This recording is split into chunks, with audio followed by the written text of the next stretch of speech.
కట్నం ఇవ్వననకండి అనే కథ. ఎవరో తలుపు తట్టారు. ఇంట్లో మగవాళ్ళంతా భోజనాలు చేస్తున్నారు. నువ్వు వెళ్ళి తలుపు తీయవే అంది అమ్మ. వెళ్ళి తలుపు తీశాను. ఎదురుగా ఉన్న ఆయనకు సుమారు 50 పళ్ళుండవచ్చు. ముఖం చూడగానే వయసు సువరించింది గాని ఎక్కడా చూసినట్లు అనిపించలేదు. నాన్నగారున్నారా అమ్మా అన్నాడాయన. భోంచేస్తున్నారండి, లోపలికి రండి అంటూ ఆహ్వానించాను. కొత్తగా ఎవరైనా ఇంటికి వస్తే ముందు నాకే కుతూహలం, అందుకని నాన్నగారికి చెబుతాను, మీ పేరు చెబుతారా అని అడిగాను. పొగాకు కంపెనీ బాపన్న గారని చెప్పు, మీ నాన్నగారికి తెలుస్తుంది.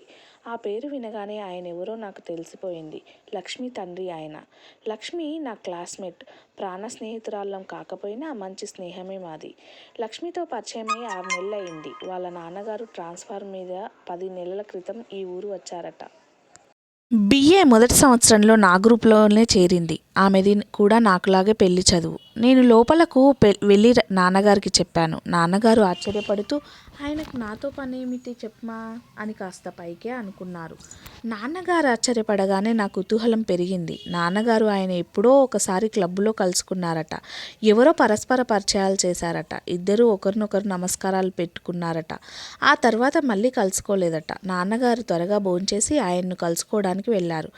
ఏ గది తలుపు పక్కనో నిలబడి వాళ్ళ సంభాషణ వినడమే నా కర్తవ్యం. ఇద్దరూ పరస్పరం కుశల ప్రశ్నలు వేసుకున్నాక, మా ఇల్లు మీకెలా తెలిసిందండి అని అడిగారు నాన్నగారు. అంతకంటే సున్నితంగా అడగడం ఆయనకు చేత కాదు.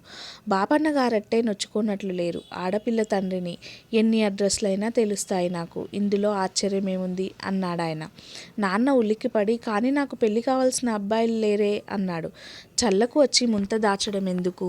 ఇటీవల మీరు మీ అమ్మాయి కళ్యాణికో పెళ్లి సంబంధం చూశారట కదా అన్నాడు బాపన్నగారు. అవును, ఈ సంగతి మీకెలా తెలిసినది అన్నారు నాన్నగారు ఆశ్చర్యంగా. లక్ష్మి నా క్లాస్మేట్. పెళ్లి చూపులైన మర్నాడు నేను లక్ష్మికి అన్నీ వివరంగా చెప్పాను. కుర్రాడి పేరు శేఖర్, BA పాస్ అయ్యాడు, ప్రైవేట్ కంపెనీలో నెలకు 700 జీతం అని. ఉద్యోగం వచ్చినాకే పెళ్లి సంబంధాలు చూడటం మొదలుపెట్టాడు.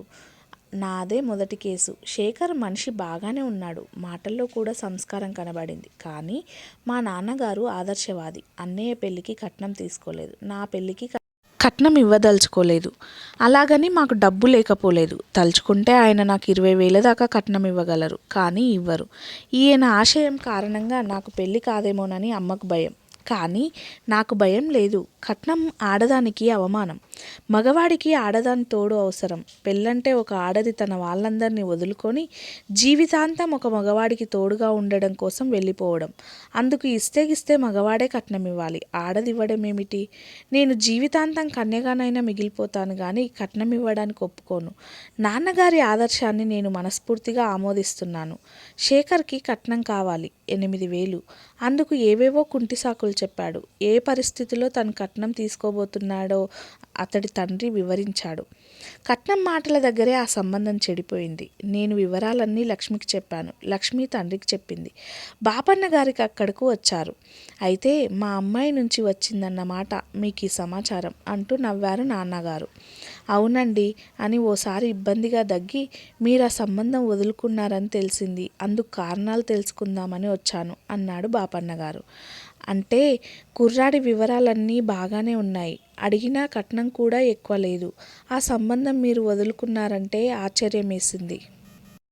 కారణాలకేముందండి, కుర్రాడికి కట్నం కావాలి. నేను కట్నం ఇచ్చే టైప్ కాదు. నా పిల్లని చూసి పెళ్లి చేసుకోవాలి కానీ దాని వెనుక ఉన్న డబ్బును చూసేవాడికి నేను పిల్లని ఇవ్వదలుచుకోలేదు అన్నారు నాన్నగారు. ఇంతేనా, ఇంతకు మించి కారణాలేం లేవా అన్నాడు బాపన్నగారు. అంటే కుర్రాడిలో ఏమైనా లోపాలు, కుర్రాడి వంశంలో ఏమైనా అలాంటివి ఉంటే నేను వ్యవహారాన్ని పెళ్లి చూపుల దాకా రానిచ్చేవాడిని కాదు అన్నారు నాన్నగారు. మా ఇంట్లో నేనే పెద్ద ఆడపిల్లను. నాన్నగారు కట్నం ఇవ్వనని చెబుతుంటే పెళ్ళిళ్ళ పేరయ్య కూడా అంత సీరియస్గా తీసుకోలేదు. అన్నీ సరిపోతే ఆ మాత్రం కట్నం ఇవ్వరా అనుకున్నట్ట.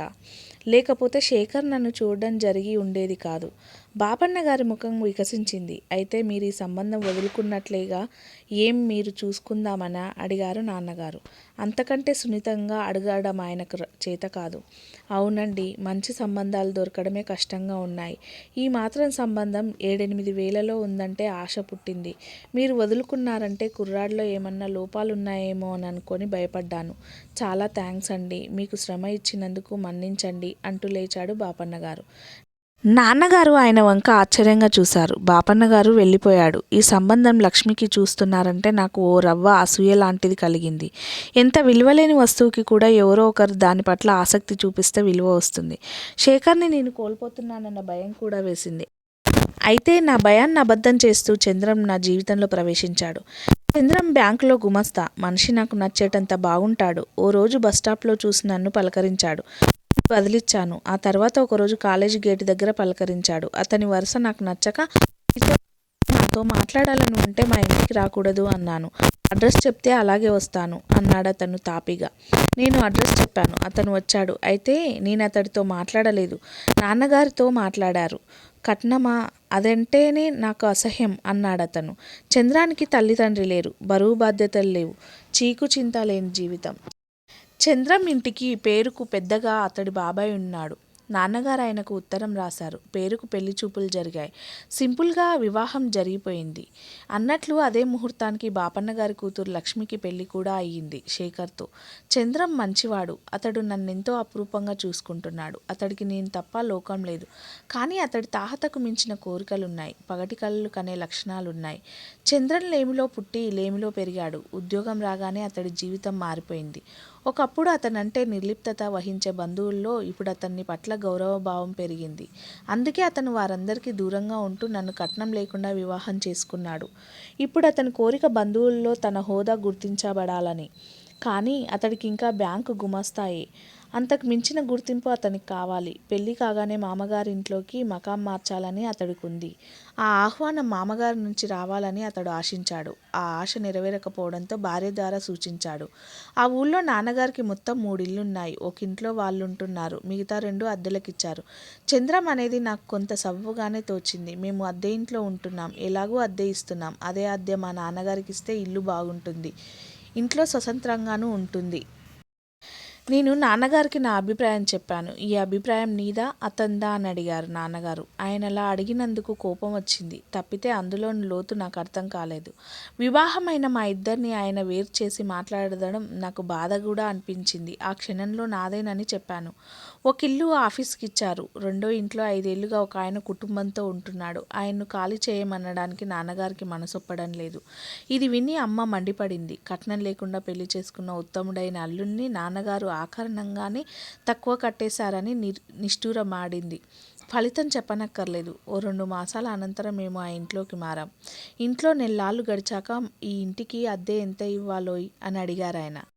అంతవరకు ఈ ఇల్లు మాకిచ్చి నాన్నగారు ఎంతగా నష్టపోయారో నా బుర్రకు తట్టలేదు. మాకు వచ్చే జీతంలో మేము ఇవ్వగలిగిన అద్దె 200 మాత్రమే. నాన్నగారికి ఇంటికి 600 వచ్చేది. పూర్వంలాగే 200 ఇద్దామన్నాను. మాట్లాడకుండా ఆయన నాకు 200 ఇచ్చారు. అవి తీసుకొని మా ఇంటికి వెళ్ళాను నేను. ఇంటికి రేటు ఎవరు కట్టారు? అతనా నువ్వా అని అడిగారు నాన్నగారు. ఆయన కట్టమన్నారు. నేను కట్టాను అన్నాను. అతని తీరే వేరు. లోకంలో ఇలాంటి వారు ఎక్కడో గాని ఉండరు అంది అమ్మ. నేను తిరిగి ఇంటికెళ్ళి ఈ విషయం చెబితే ఆయన ఆశ్చర్యపడలేదు, సంతోషించారు. అందుకు నేను ఆశ్చర్యపడ్డాను. అంతా ఆయన ముందే ఊహించినట్లుంది. డిసెంబర్లో కాబోలు ఆయన తన చేతి వాచి అమ్మేశారు. అదేంటండి అంటే ఇది ఫ్యాషన్ అయిపోయింది. డిజిటల్ వాచ్ కొనుక్కోవాలి అన్నారు. జనవరిలో పెద్ద పండగ వచ్చింది. మా పెళ్ళయ్యాక అదే మొదటి సంక్రాంతి. నాన్నగారు ఆయనకు మోటార్ సైకిల్ కొని ఇచ్చారు బహుమతిగా. నేనెందుకు ఎంతో మొహమాట పడితే నా తాహతు కొద్దీ అల్లుడికి బహుమతిగా ఇచ్చుకుంటున్నాను. ఇది నేను మనస్ఫూర్తిగా ఇస్తున్నది అన్నారు. అప్పటికి ఆయన చేతికి వాచి లేదు. అందుకని మోటార్ సైకిల్తో పాటు ఆయనకు డిజిటల్ వాచ్ కూడా కొన్నారు. మేము ఆ ఊళ్ళో 2 సంవత్సరాలున్నాం. తర్వాత ట్రాన్స్ఫర్ అయింది. ఈ 2 ఏళ్లలో నాన్నగారు మమ్మల్ని ప్రతి పండగకు ఆహ్వానించి బట్టలు కాక వేరే ఏదో బహుమతి ఇస్తుండేవారు.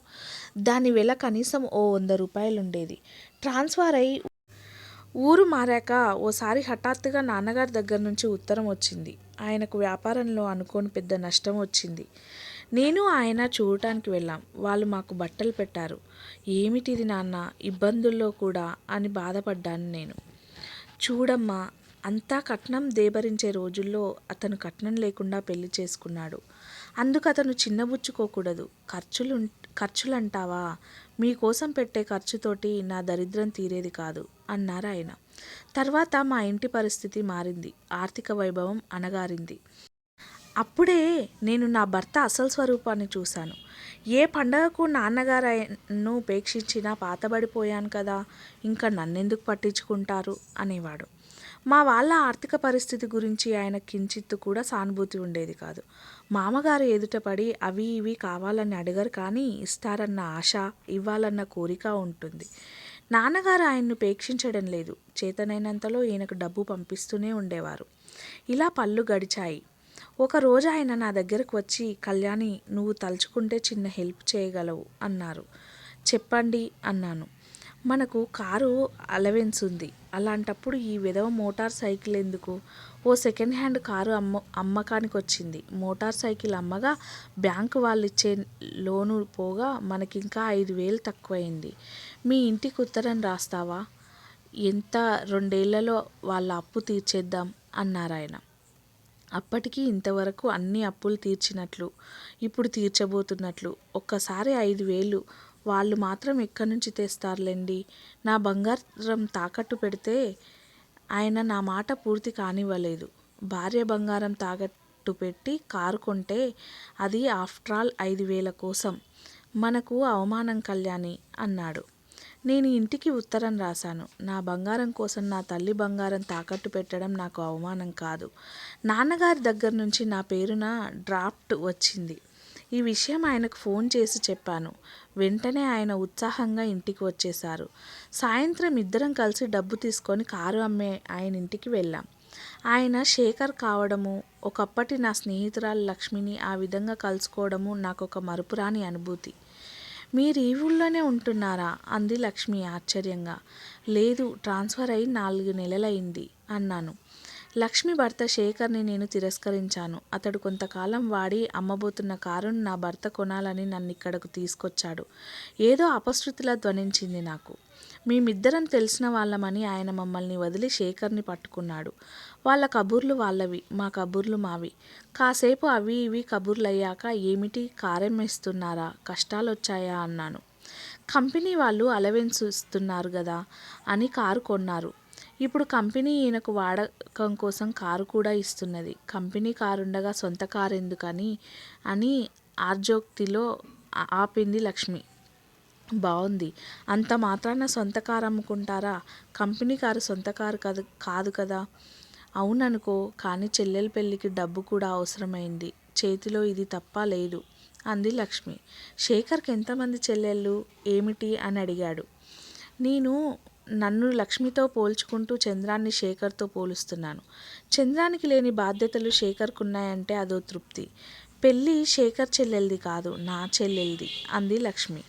నీ చెల్లెల పెళ్ళికి శేఖర్ కారెమ్మేస్తున్నాడా? ఇందులో ఆశ్చర్యమేముంది? ఇంటికి పెద్దల్లుడే ఆయన. మా నాన్నకి మగపిల్లలు లేరు. అల్లుడైనా కొడుకైనా ఈయనే కదా. పెళ్లివారు 15,000 కట్నం అడిగారని నాన్న తూగలేనన్నారు. అప్పుడు ఆయన ధైర్యం చెప్పారు అంది లక్ష్మి. సంభాషణ మార్చాలని. అయితే మగాళ్ళకి కట్నమిచ్చే పాడుబుద్ధి మీ ఇంట్లోంచి ఇంకా పోలేదన్నమాట అన్నాను. లక్ష్మి నవ్వి, ఏం కట్నమో లెద్దు. కట్నం తీసుకున్న పేరాయనకు వచ్చింది. ఆయనకు ఆడపిల్లలున్న వారి పరిస్థితులున్నా అంతులేని జాలి ఉంది. ఆయన కట్నం ఎందుకు తీసుకున్నారో నీకు తెలుసు. పాపం ఆ తర్వాత నుంచి ఆయన మా ఇంటి నుంచి ఓ గుడ్డ ముక్క కూడా ఆశించలేదు.